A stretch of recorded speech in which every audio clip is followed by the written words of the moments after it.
Hey guys, good afternoon, and welcome to my YouTube channel, the Joseph Effect. Today I am in Hooktown, where I live, and I'm about to answer three questions. The first one is why cows? The second one is why goats? And the third is why sea oats? So, one of the problems that a lot of people on the islands have that live right near the beach is erosion. Yes, I'm by the water. This used to be one of my favorite places, this very particular beach, when I was younger. If you want to have a story of something crazy that happened to me right in this water, please leave a comment after you've watched this video and say, tell us your beach story. This house wasn't there at that time, and this used to be a public beach access. But again, that may be for another video. So you want to know why cows, why goats, why sea oats? Well, the cow and goat question is so simple. Those two animals can survive off of grass alone, forage. Even if I didn't plant it, if they could find some forage to eat, some shrubs, they're gonna survive. Now, why is that important? Well, if there's ever a disaster, right? We know those animals will have food to eat, and in turn, we can eat them to survive. I'm not a vegetarian. So, as far as the sea oats go, we use sea oats in the Abaco in the Bahamas to stabilize dunes. Let's see if I can get a better shot. To stabilize dunes and to minimize the amount of sand that gets thrown up. Because if you could see, this is a slope. So if you didn't have sea oats or cord grass or anything else to keep this sand down, in a windy day, this sand, the wind pushes this. It goes up in the air. It hits your house. It messes up your paint. It gets everywhere.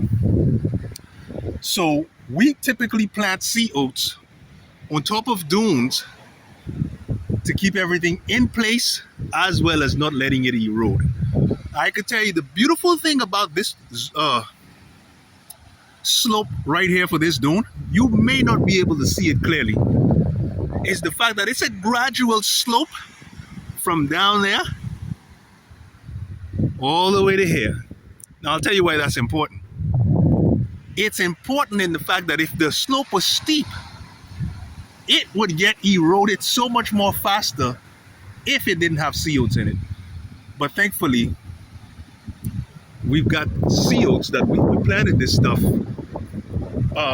probably, well, it was before 2019, so a while ago. And if you notice some empty patches here, it's because we have an invasive species of Hawaiian sea grape, which is this right here, that had taken over a portion of our sea oats. So we had to dig it up, and now we need to bring back some more sea oats to plant. And this stuff is so hard to kill. You literally have to go down and pop the roots out. And even then, you still got to come back every 3 months or so and pop out anything else that's growing, because the sea oat, if it has a piece of its root in the sand, it's coming back up. So what we did for either side of this slope is we had planted sea oats, and what I typically do is I buy what we call a plant plug.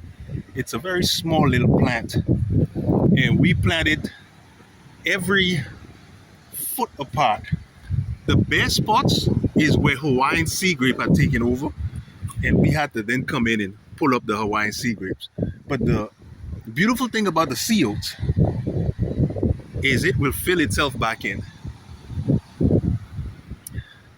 Just thought I would let you guys see this draw. Like I said, we did this before um, 2019. It's been a while, uh, and I'm happy with it. The only thing is the Hawaiian sea grape, the invasive species, have taken over. So we then had to come in and weed it out. But as you can see, the sea oats is coming back. And you give this another 6 months or so, this will be filled with sea oats again. And hopefully this time, once a year, the homeowner may call me and ask me to, spend a day or two in this yard, make sure the Hawaiian sea grape doesn't take over, so that the sea oats can spread themselves up and control dune erosion and sandblast. I want to show you all a little bit more about this landscape that we did many, many years ago. And if you want to know what this invasive sea grape looks like, it's this stuff right here. Look how thick it gets. Nothing else can grow or survive underneath it. And just so you know, even though we didn't plant the sea oats here,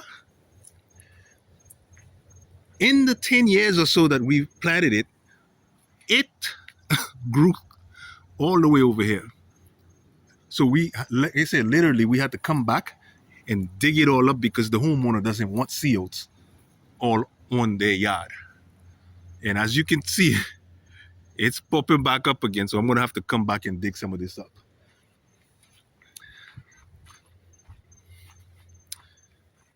This is what we call a Green Island ficus, one of the toughest hedges that you will ever find in the Bahamas. And the fact that you can prune it so that it looks clean is one of the buying points of it.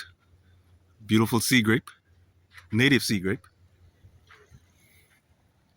Again, Hawaiian sea grape. Sorry, Green Island ficus. Looking clean and lush. We lined it on both sides of the driveway, just to give definition. I gotta show you all this. This is the Bismarck palm right here. You should have seen this thing when I sold it. Like I said, it's been about 10 years or so. It was about 5 feet tall. Now look at this. Look at how big it's gotten. And again, our clusia that we include in so many of our landscapes because of how it looks. And this is our second Bismarck right here. And like I said, this thing now is about 12 to 15 foot tall. And when we put this in the ground about 10 years ago, it was only about 5 feet tall. Can you imagine that? Again, I love it when we plan something and we execute it, and it turns out pretty much how we expected it. But anyway, guys, thank you for watching my YouTube channel, The Joseph Effect. If you haven't subscribed yet, please consider doing so. And as of today, I think we're at 97 subscribers. Thank you for everyone that subscribed to my channel. I appreciate it. Good day.